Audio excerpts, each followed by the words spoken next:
ang susi ng kaunlaran ng isang barangay, ng isang munisipyo na lalawigan ng Bulacan ay ang patuloy na pagkakasundo-sundo ng mga mamamayan. Katulad po ng mga kapatid nating guro, katulad po ng ating mga kabataang kapiling natin. Alam ko po kung ano ang inyong pangarap sa buhay. Paglingkuran ng ating mga magulang, paglingkuran ng ating bayan. Sumunod sa utos ng Diyos.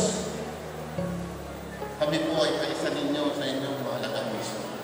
At makakaasa kayo kung paano tayo lumubog sa loob ng ating paaralan, kung paano tayo tinuruan ng ating mga guro, kung paano tayo kikilos bilang mga Pilipino at mga Kristiyano.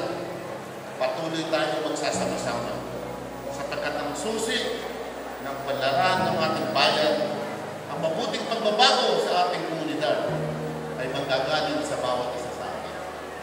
Salamat po sa inyong lahat sa ating minamahal na gobernador. Muli po, karangalan ko po na maging isang graduate ng Marcelo Estel High School.